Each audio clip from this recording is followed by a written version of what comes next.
The story begins with a young man named Mirai Kakahashi, who feels trapped in a life full of pain and misery.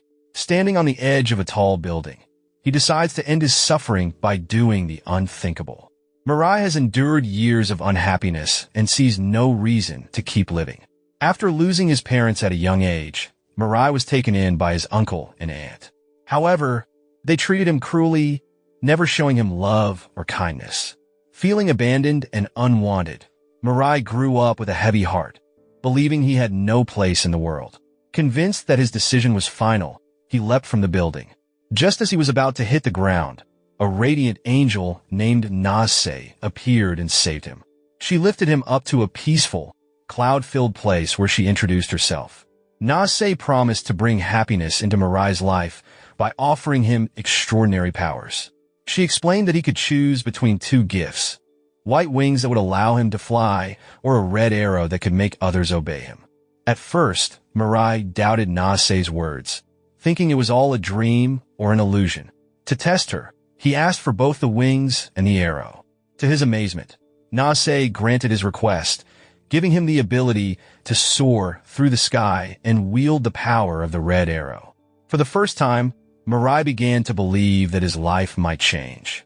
Nase encouraged Mirai to hold on to hope and live a joyful life. She then revealed a shocking truth about his past. His uncle and aunt were responsible for his parents' deaths. Mirai was stunned and struggled to process this revelation. Yet, the more he thought about it, the more everything seemed to fit. Their cruel behavior and the way they treated him as a burden suddenly made sense. Determined to uncover the truth, Mirai returned to the apartment where his uncle, aunt, and cousin lived. Using the red arrow, he struck his aunt, compelling her to obey him. Under its influence, she confessed to the terrible crime. She admitted that she and her husband killed Mirai's parents out of greed, wanting to claim the inheritance left by Mirai's grandfather. They only kept Mirai alive to collect insurance money from his parents' deaths. Overwhelmed by anger and betrayal, Mirai couldn't hold back his emotions. Without realizing it, he uttered words wishing for his aunt's death. Still under the arrow's control, she obeyed his unintentional command and do the unthinkable in front of him. Mirai's uncle stood frozen, his face pale with shock as he witnessed everything unfold. He didn't say a word, unable to process what had just happened. Mirai, realizing in horror that his aunt had died because of his unintended command, was overwhelmed with guilt. In a panic, he thought of calling an ambulance, but it was already too late. Before his eyes, the angel of death appeared, quietly taking his aunt's soul away. As he watched his aunt's lifeless body, Mirai was struck with a profound realization. Doing the unthinkable had been a terrible idea. Memories of his parents, full of warmth and love, flooded his mind. They reminded him of the happiness he once had and gave him a glimpse of hope he thought was lost. Even so, the traumatic event left him shattered. He locked himself in his room for days, unable to face the world or come to terms with what had happened. After days of reflection, Mirai began to dream of something simple yet meaningful, a normal life.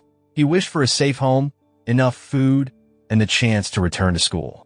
Hearing his wishes, Nase encouraged him to take drastic action. She suggested killing his uncle and cousin to reclaim his rightful inheritance and home. To aid him, she offered a new power, a white arrow capable of ending someone's life instantly. But Mirai firmly refused.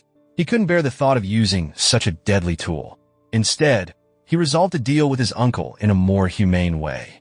Mirai then asked Nase why she had given him these extraordinary abilities. Nase explained that the powers were part of a divine plan. 13 angels, herself included, had been sent by the gods to choose 13 humans as candidates. Each of these candidates would have a chance to compete for the role of God. Mirai was filled with unease. His desire for a quiet and ordinary life now seemed impossibly distant.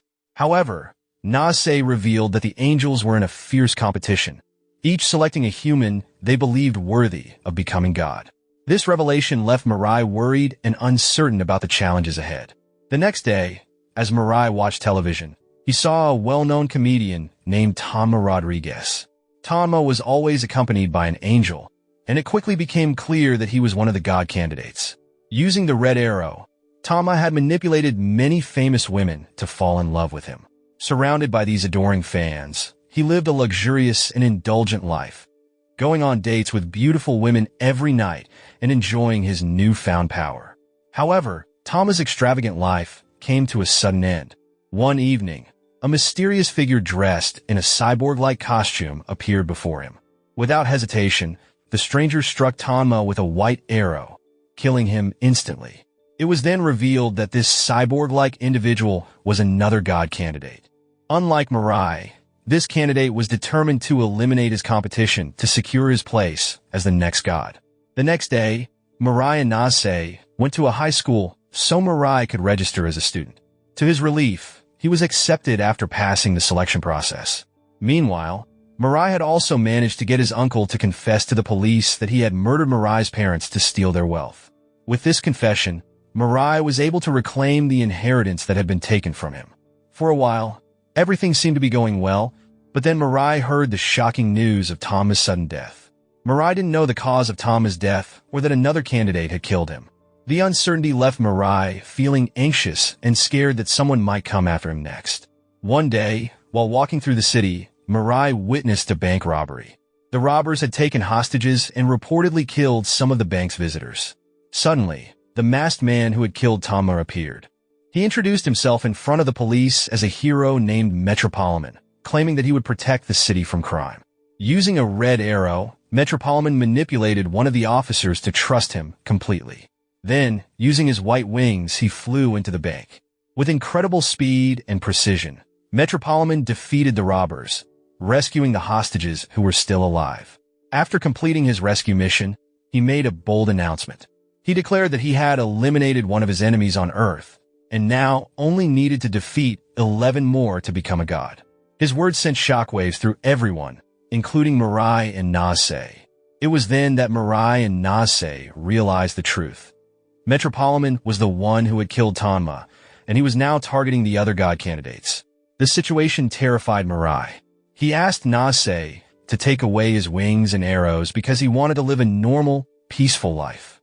But Nase explained that removing his powers could result in his death, leaving Mirai feeling trapped. The next day, Mirai went to school and noticed something strange. Another angel was hovering around one of his classmates, Saki Hanakego. At that moment, Mirai quickly recognized Saki as a girl he used to know from his previous school. For a long time, he had secretly admired her, but never had the courage to tell her how he felt. When Saki saw Mirai, something unexpected happened.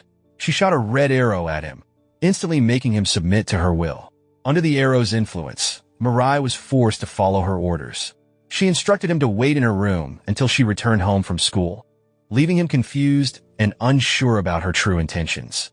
When Saki arrived home, she introduced Mirai to her angel, Revel. Unlike Nase, Revel was a first-level angel only able to grant Saki the power of a red arrow. Shortly after meeting, Revel asked Mirai to help Saki learn to fly by carrying her into the sky.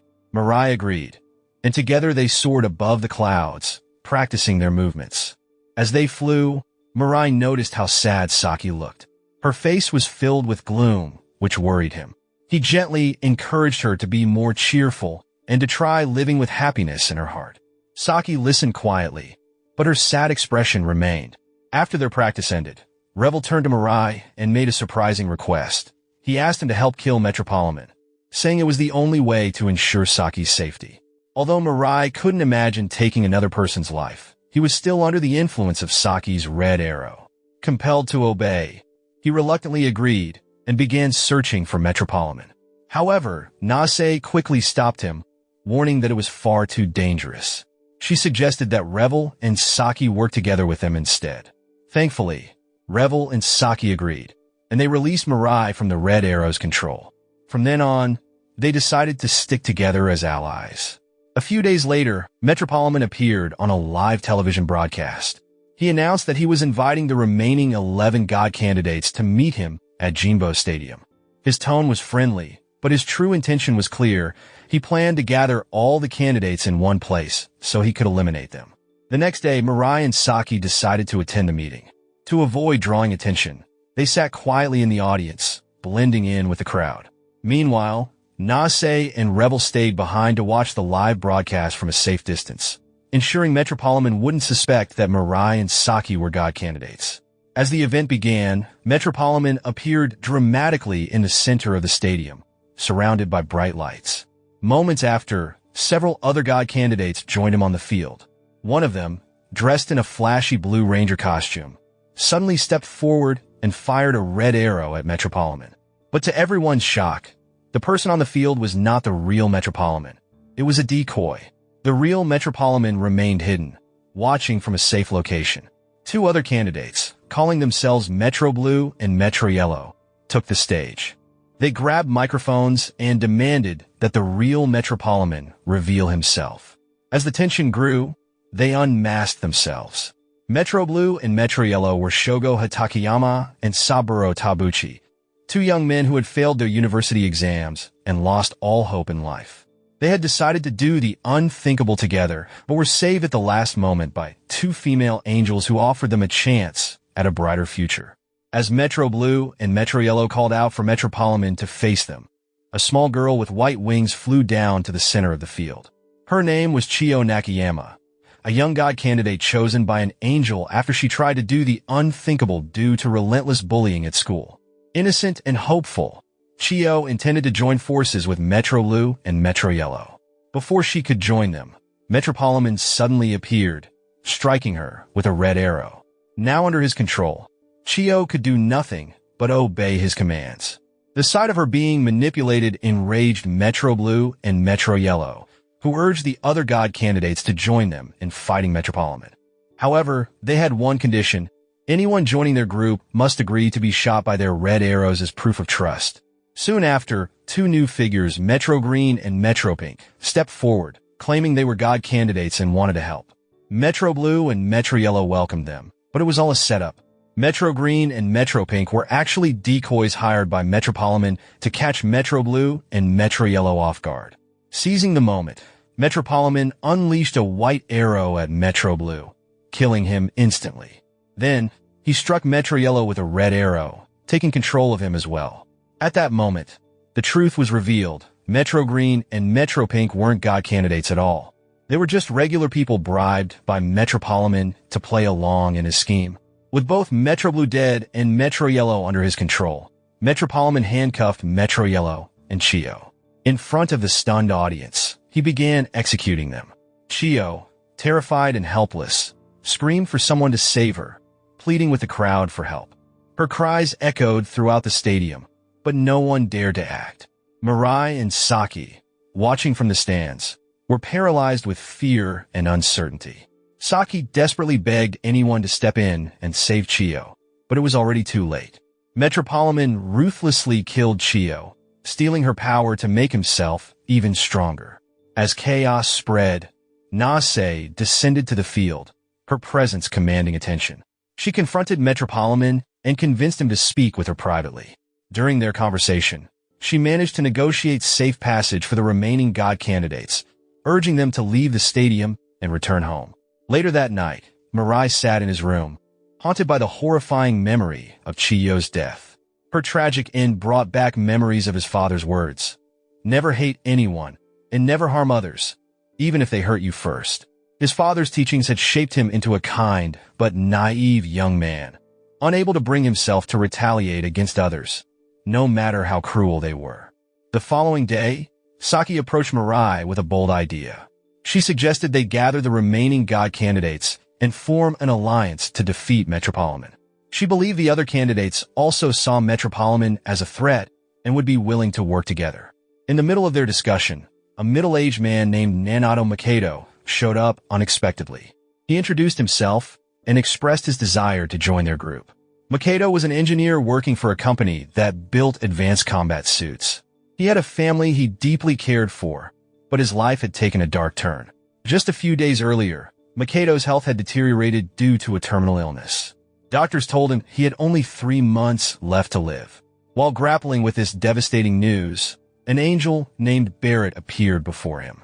She offered him the chance to become a god candidate, promising a chance at a better life. Once Makedo joined Saki and Mirai, the group decided to create costumes to conceal their identities. They knew that Metropolitan, their most dangerous adversary, must not discover who they were. Meanwhile, elsewhere in the city, a wealthy and handsome high school student named Oryu Kanade was leading an ordinary life, or so it seemed. Unbeknownst to others, Kanade was the true identity of Metropolitan, the ruthless god candidate who had already killed 4 others in his quest for power. One day during lunch, Kanade's classmate, Minami Kawa, approached him, excitedly suggesting they check out some pretty girls in the next classroom. Kanade brushed him off, uninterested, and instead asked Minami what he would do if he had the power of a god. Minami joked that he would kill all the poor and unattractive women in the world. Surprisingly, Kanade agreed with the sentiment. Though his true desire was entirely different, he wanted to bring back his beloved younger sister, who had died years ago.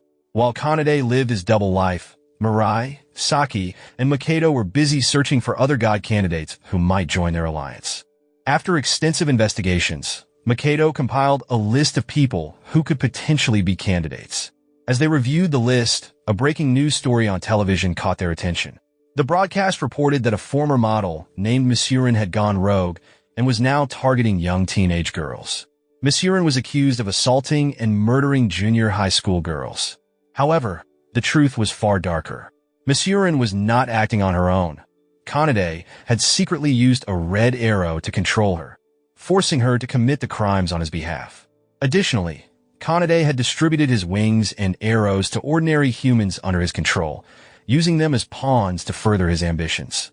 As the situation spiraled out of control, Makoto and Saki began brainstorming ways to eliminate Metropolitan before he could harm anyone else. Makoto argued that their best chance of survival was to strike first.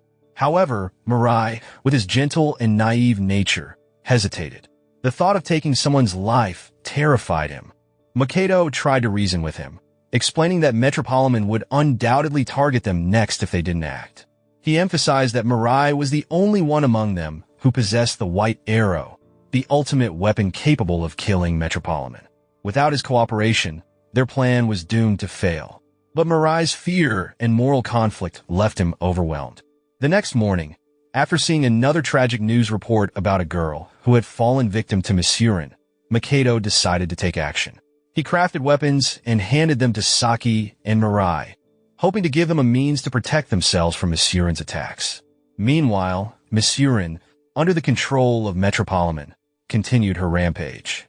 After killing a middle school girl at a tower, she turned on the police who arrived at the scene, using red arrows to bend them to her will. Her sinister actions escalated, causing panic across the city. Back at their hideout, Makoto and Mirai suited up in their combat gear, ready to confront Masurin. Mirai, however, struggled with uncertainty and fear. He wasn't sure if he could bring himself to kill someone, even someone as dangerous as Masurin. However, Makoto reassured him, emphasizing that Masurin needed to be stopped to protect innocent lives. When they reached the tower, Makoto climbed to the top and found Masurin lounging, seemingly waiting for Metropolitan to appear. Meanwhile, Mirai stayed below, carefully observing the surroundings to spot any sign of Metropolitan. Suddenly, without warning, the tower exploded, sending debris flying everywhere. Makoto was thrown from the top and plummeted toward the ground.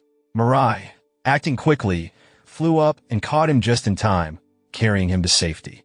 The explosion, however, killed Masurin, ending her series of terror.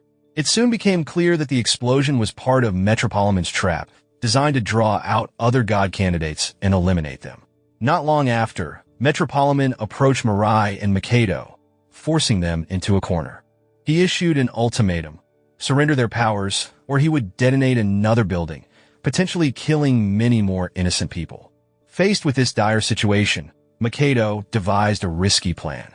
He volunteered to distract Metropolitan, offering himself as bait, while Mirai attempted to strike him with a red arrow. Despite their efforts, the plan failed.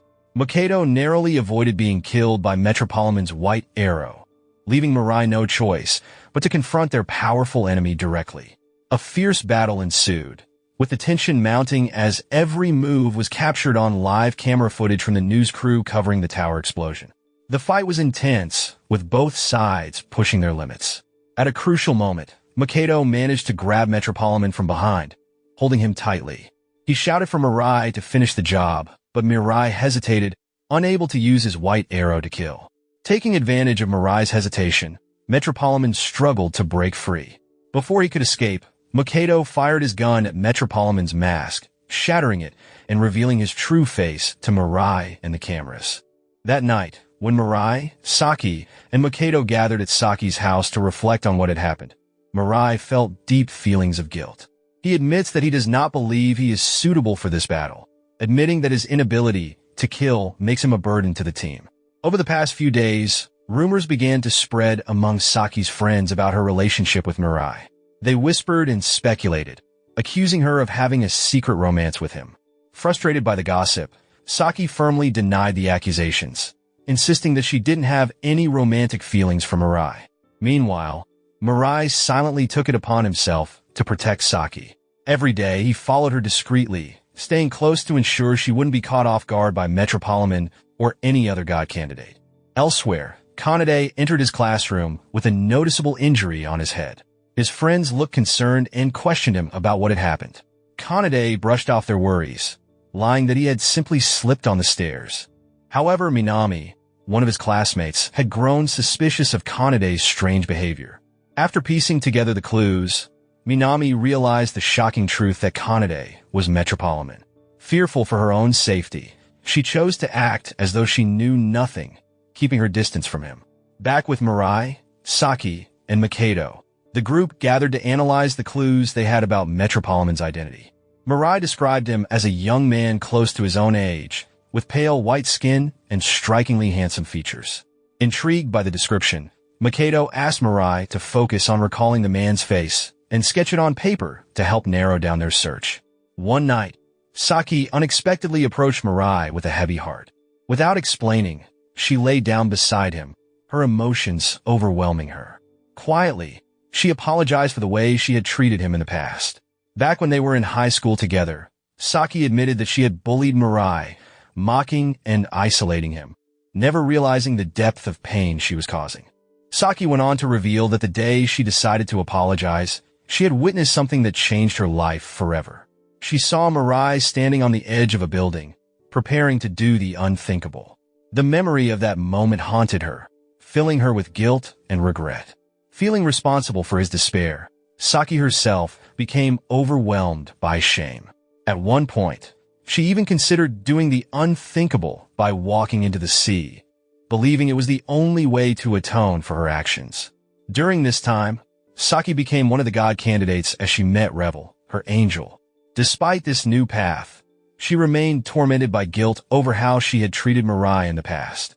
One evening, unable to bear the weight of her regret, she tearfully begged Mirai to end her suffering.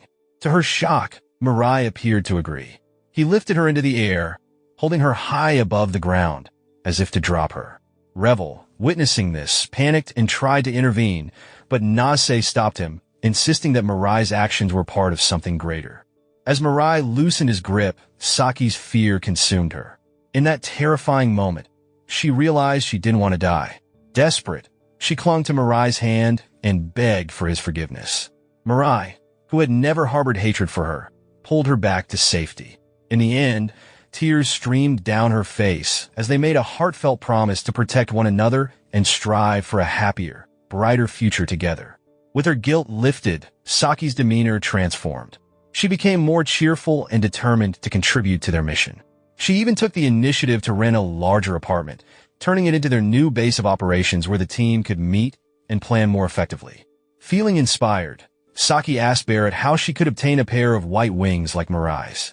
Barrett explained that celestial angels like Revel, who were first-level angels, couldn't grant wings. Nase, on the other hand, was a special-level angel capable of bestowing more powerful abilities. Barrett further revealed that Saki could only acquire wings in two ways: by killing other god candidates and stealing their powers, or by helping Revel ascend to a higher angel rank. Saki, unwilling to harm others, decided that empowering Revel to become a second-level angel was her only option. Meanwhile, Kanade and his angel, Meiza, were reviewing video footage of his battle with Makedo. Meiza, a special-level angel known for her cruelty, urged Kanade to study his enemy's abilities carefully.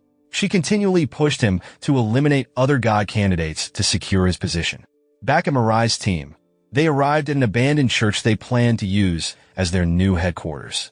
The quiet, forgotten space seemed perfect for their meetings and strategizing. At the same time, Mikado had completed a multi-functional ranger-style combat suit prepared for Saki, equipping her for future battles. As the team prepared for the challenges ahead, Revel remained focused on increasing his strength to become a second-level angel. Elsewhere, a man named Hajime Sokatani, another god candidate, is seen hired a private detective to uncover the identities of his rivals. It was revealed that Hajime's life had always been filled with hardship. Born into poverty and cursed with an unattractive appearance, he endured constant mistreatment and ridicule from those around him. His only family, the one source of solace in his life, had passed away years ago. With no one left and his spirit broken, Hajime decided to do the unthinkable.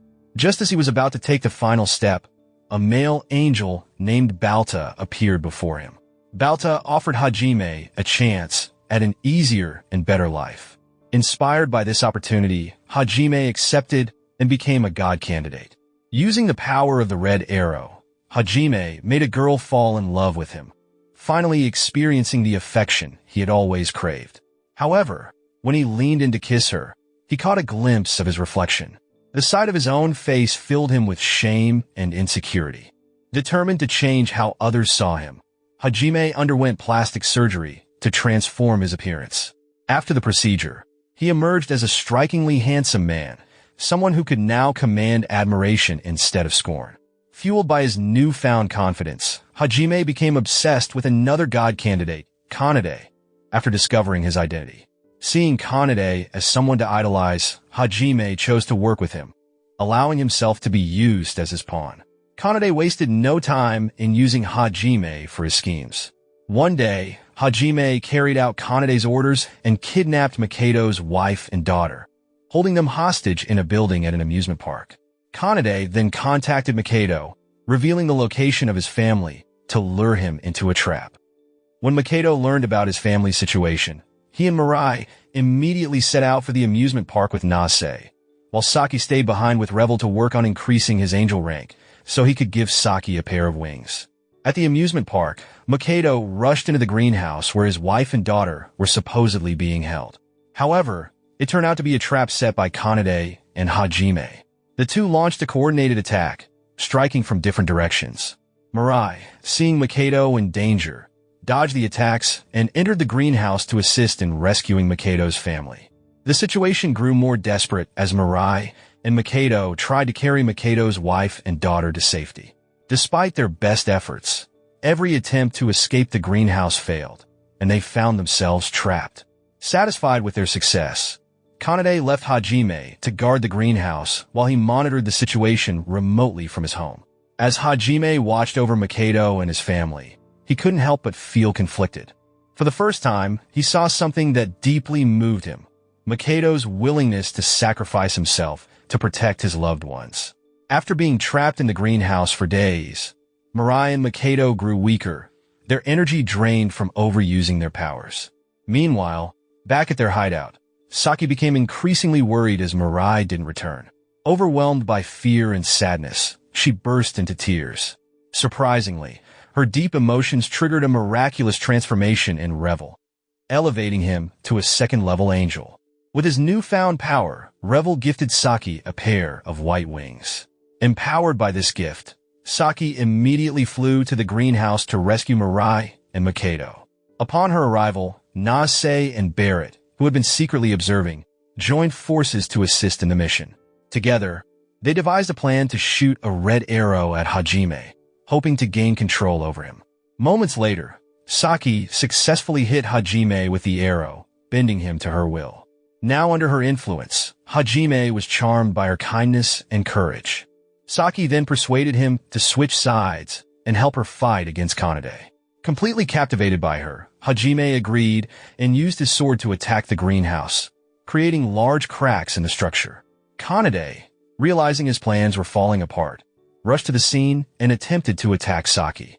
But Hajime, now loyal to her, stood in her defense, shielding her from Kanade's strikes. Meanwhile, the cracks in the greenhouse allowed Mirai and Mikado to escape with his wife and daughter. Saki quickly escorted the family to their hideout for safety before returning to join Mirai and Makoto in confronting Kanade.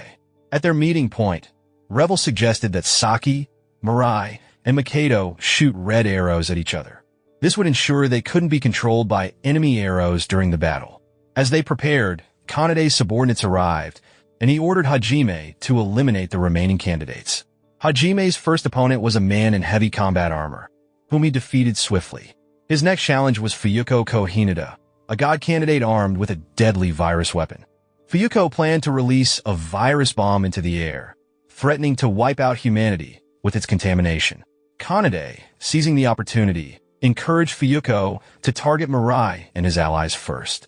Realizing the danger, Mirai flew directly toward Fuyuko to stop her before she could detonate the bomb. However, Fuyuko activated the radioactive device, releasing the virus into the air. Acting quickly, Mirai used his white arrow to disable the bomb, preventing the virus from spreading further. Although he had the chance to attack Fuyuko, his fear of hurting others held him back. Sensing Mirai's hesitation, Fuyuko launched her virus weapon at him. Saki, seeing the danger, rushed to shield Mirai with her body.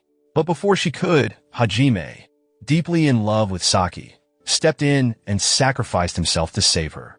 Hajime, with his last ounce of strength, threw his sword at Fuyuko, striking her and stopping her deadly plan. However, in the process, one of her poisonous weapons hit him, causing his body to dissolve painfully. Despite his brave sacrifice, Hajime succumbed to the poison and died. After his death, his angel, Balta, passed Hajime's wings and red arrows to Saki before escorting Hajime's soul to heaven. Meanwhile, Makoto, completely exhausted and weakened by his worsening illness, collapsed unconscious, leaving Mirai to face Kanade alone. Mirai, standing firm, declared to Kanade that he wouldn't kill him with a white arrow. Instead, he intended to subdue Kanade with a red arrow and hand him over to the authorities to ensure he was brought to justice. Kanade laughed mockingly at Mirai's words, calling him naive and too cowardly to do what was necessary. With tensions high, the duel began, and their battle quickly turned fierce, each one fighting with everything they had. Kanade, unlike Mirai, had grown up in a world of privilege and luxury. Born into a wealthy family, he had always been surrounded by noble families and esteemed individuals. He rarely interacted with people from lower social classes, whom he viewed as unworthy and repulsive. His arrogant attitude stemmed from this life of privilege, fueling his disdain for anything or anyone he deemed beneath him. The one person Kanade truly cared for was his younger sister, Rei Oryu. She was his pride and joy, and he adored her deeply. Kanade spoiled her with everything she desired, their bond so close that he was willing to do anything to keep her happy. But as Rei grew older and began to experience romantic feelings for someone, Kanade's love turned possessive. When Rei fell in love with a boy, Kanade's jealousy consumed him.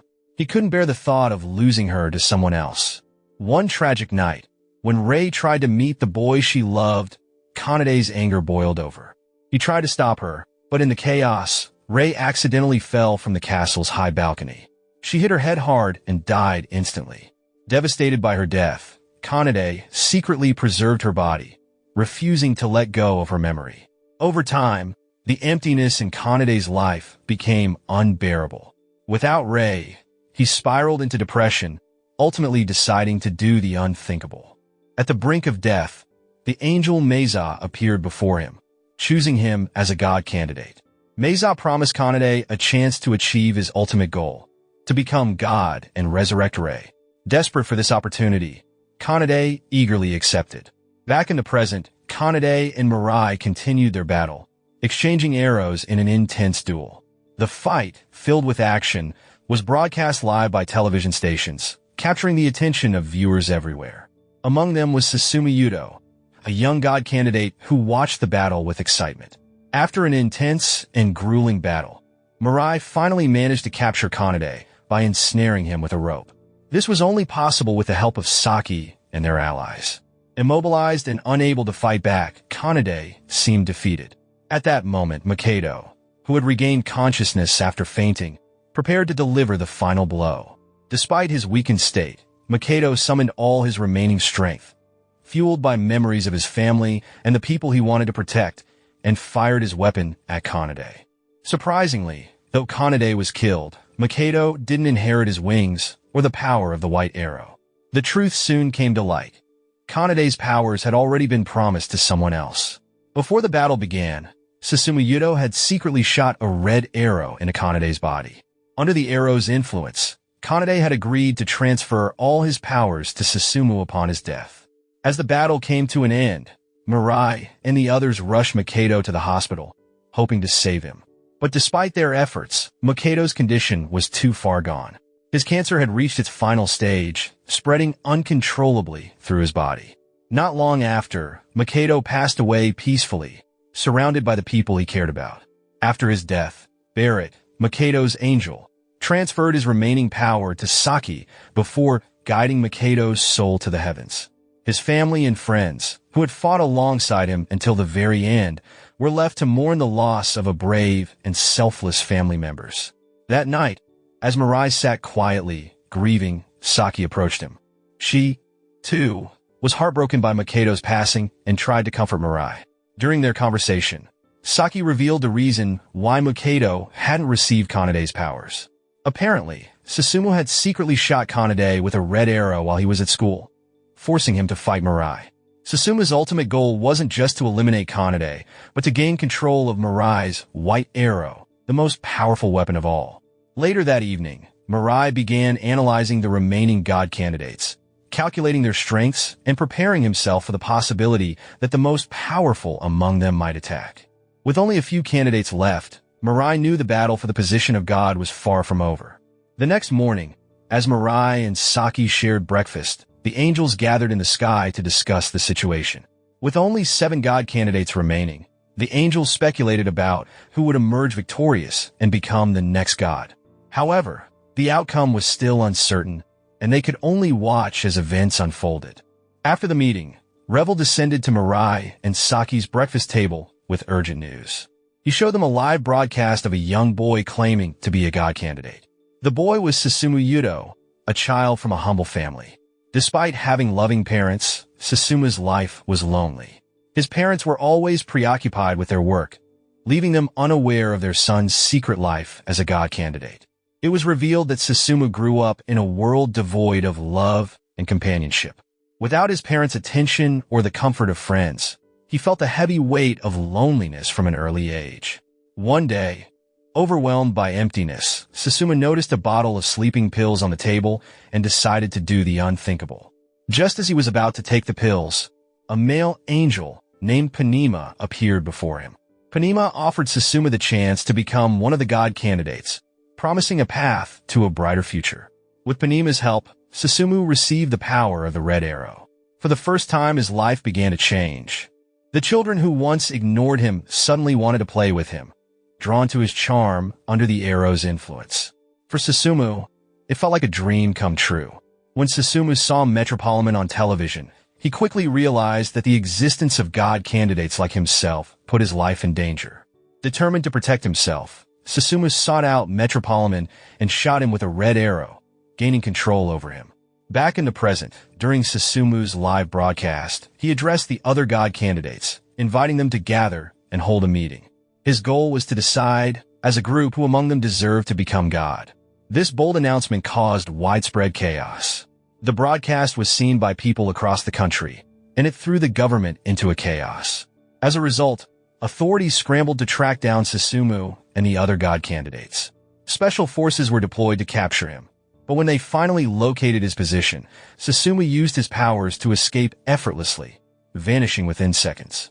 The government's real motive was chilling. They wanted to capture the god candidates and confirm their powers. If the candidates proved to have divine abilities, the government planned to use them as biological weapons for mass destruction. Meanwhile, Saki remained under the influence of Mirai's red arrow. Though the arrow's control was unbreakable, Saki allowed it to stay in her body willingly. She wanted Mirai to inherit her powers if anything ever happened to her. The next day, as Mirai and Saki walked home from school, a mysterious man approached them. He was tall and imposing, and without giving them much of a choice, he asked them to follow him. The man, Hoshimasaya, was joined by a woman named Minami Yumiki. They revealed that they were there to protect Mirai and Saki from the government, which had begun hunting god candidates. Hoshi explained the government's sinister plan to turn the candidates into living weapons of mass killing.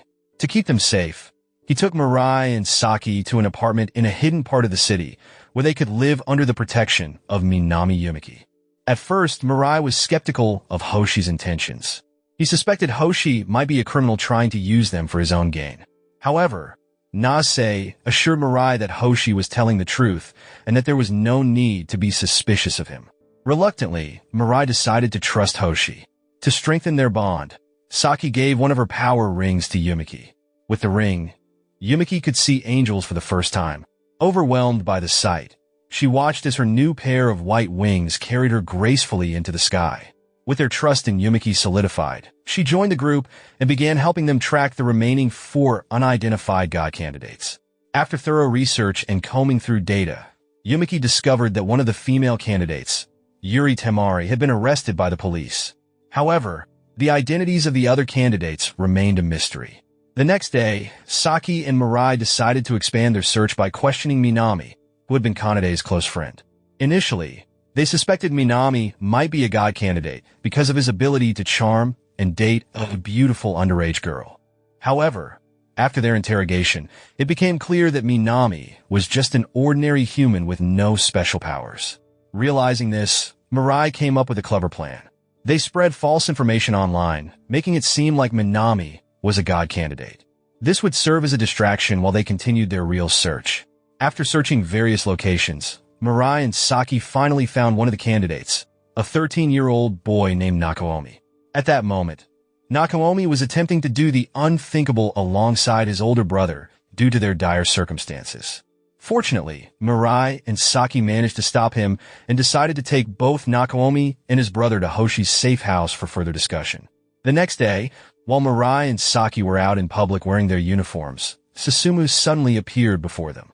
Seizing the moment, Mirai invited Susumu to join their group, hoping to learn more about his intentions. Meanwhile, Revel and several other angels were working on rescuing Yuri Temari from the police station. Using her red arrow power, Temari manipulated the officers into helping her escape. That night, after Temari fled into the forest, Susumu met her there and gifted her a pair of wings, making her even more powerful. Back at Hoshi's hideout, Mirai and the others gathered to discuss their next steps and decide who among them might be worthy of becoming the next god. During the meeting, Nakomi, still unfamiliar with the responsibilities of a god, turned to his angel, Aguro, for answers. Aguro explained that a god is a universal ruler with boundless power, capable of controlling life and death. Therefore, the one chosen to become god must be a wise and just person who can responsibly shape the fate of humanity. After a long discussion, Mirai and the others decided that Nakomi would be the best choice to become god. However, before making the final decision, they needed to find the last remaining god candidate and confirm whether they agreed to the plan. They soon discovered that the final candidate was Gaku Yanida, a physics professor known for dedicating his life to research and rarely interacting with other people. The next day, after confirming Yanida's identity, the group decided to hold a public meeting where everyone could see them. They no longer cared about keeping their identities secret, believing transparency was essential. However, Yanida chose not to attend the meeting in person. Instead, he sent his angel, Muni, while he observed everything through a live video feed. As the meeting began, chaos erupted when the government sent special military forces to arrest the god candidates. The sudden appearance of soldiers frightened the crowd, causing panic among the civilians present. Watching the event unfold on the live broadcast, Yanida quickly contacted the Prime Minister. He urged the leader to call off the attack, explaining that the candidates only needed 24 hours to discuss and select the next god.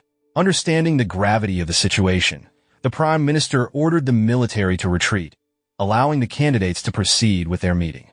To ensure fairness, Yanida sent a drone to record the visions and missions of each candidate, intending to analyze their plans before deciding whom to support. The candidates then took turns sharing their visions. Nakomi went first, expressing his desire to help people die peacefully without pain.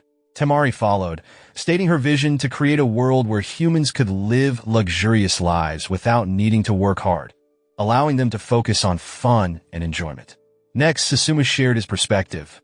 As a young and imaginative mind, his vision was to give everyone the power of the white arrow, turning life into an exciting and unpredictable game. When it was Saki's turn, she hesitated, unsure of her exact vision for the world. However, she expressed her heartfelt desire for everyone to live happily and share smiles with one another. Finally, it was Mirai's turn. He admitted that if chosen as God, he wouldn't do anything at all. His goal was to let humanity find its own way without interference. After sharing their visions, Mirai suggested that all the candidates leave the meeting and head to a safe place. But just as they were about to disperse, Yanida appeared in person for the first time. His words shocked everyone. He claimed that God had been deceiving them all along. Yanida explained that the concept of God was created by humans themselves, a figure they could worship and rely on during times of weakness and fear. He further revealed that God's true motive in appointing his successor was because God was actually afraid of extinction and sought to pass on his legacy to humans, ensuring his existence continued through them. Hearing Yanida's claims, Mirai asked a pointed question. If gods were truly created by humans, then why were they seeking candidates through humans in the first place? This sparked a heated debate among the candidates, splitting them into factions. Naomi, swayed by Yanida's logic, chose to align with him, while Saki firmly stood by Mirai's side.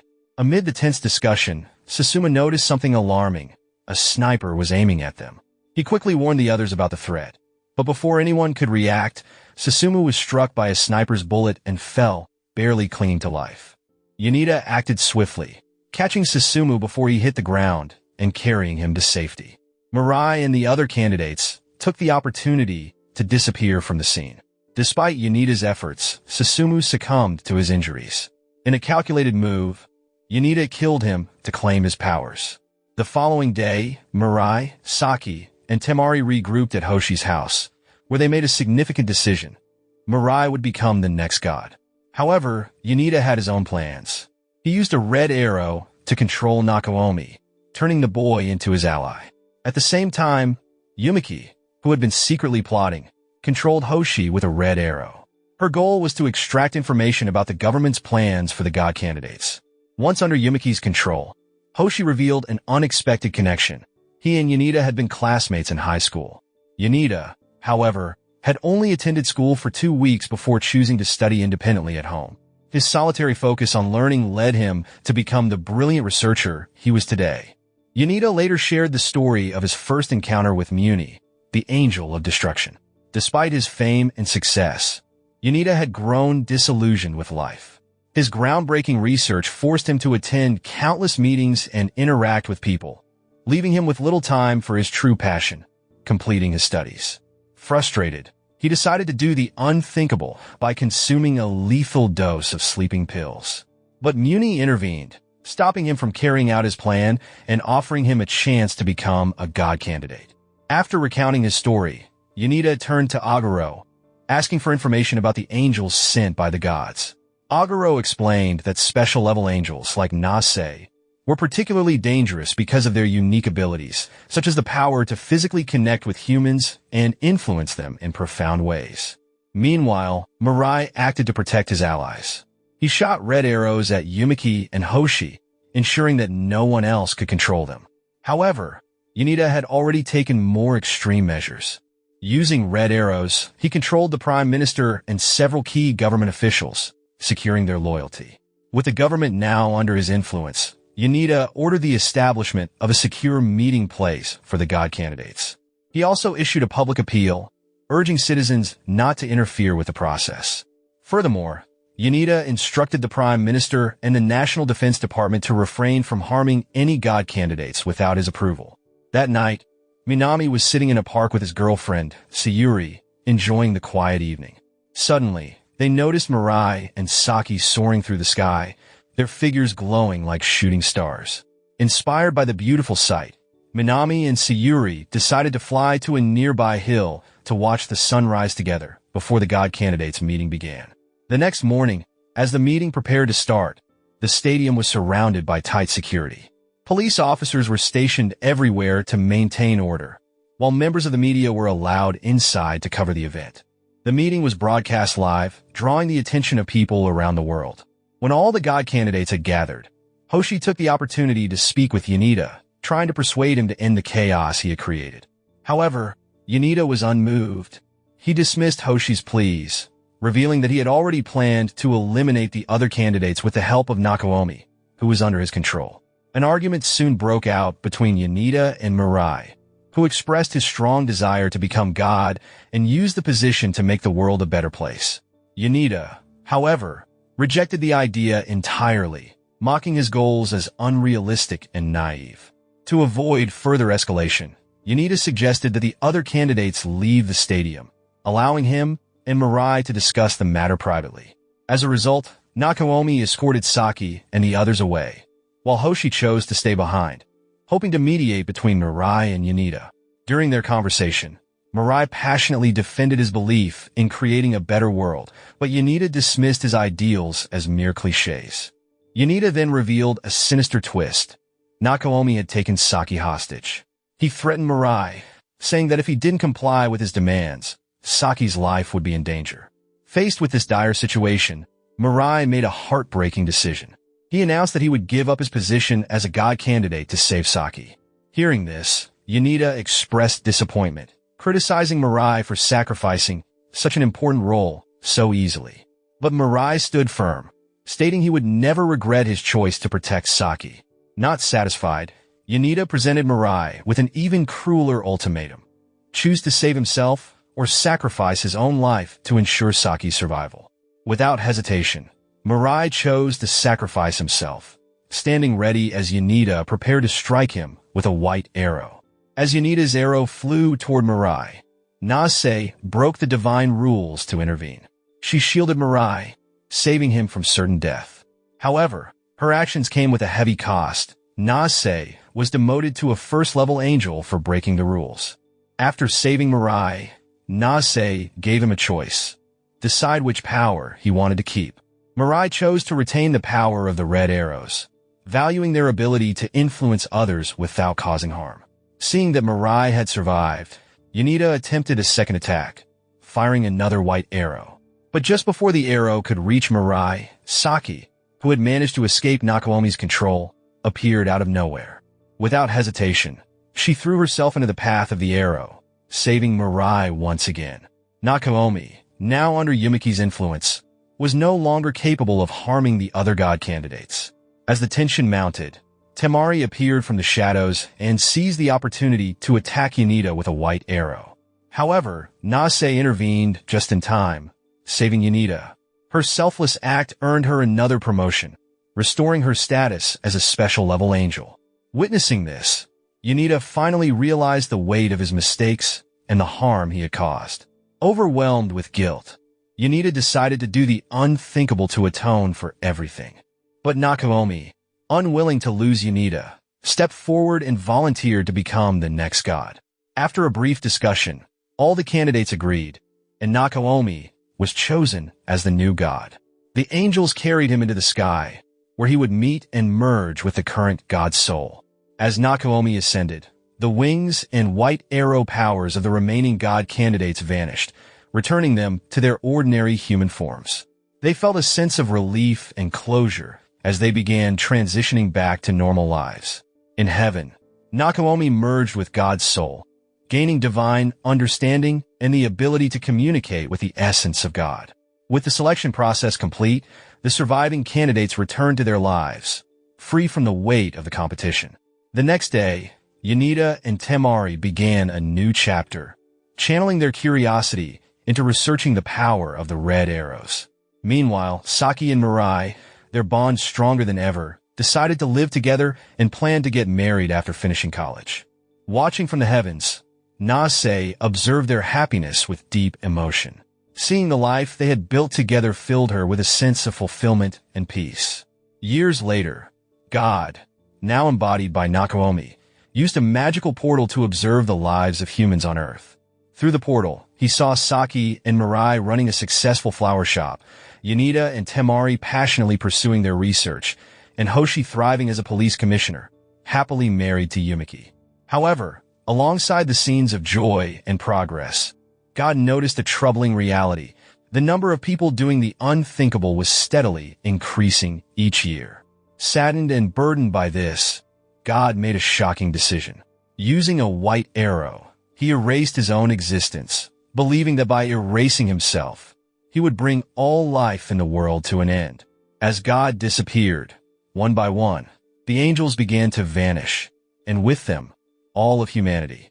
Before their time ran out, Saki, holding Mirai's hand, spoke softly. She expressed her gratitude for the life they had shared, saying she was deeply happy to have lived and loved with him. She accepted their fate, ready to let go with peace in her heart. So, moral lesson from the story is, don't forget to always cherish every moment we have with the people we love, because we will never know when a moment will be our last time with them. And remember, don't let breakfast plans turn into godly power struggles, or you'll miss the toast and end up saving the universe.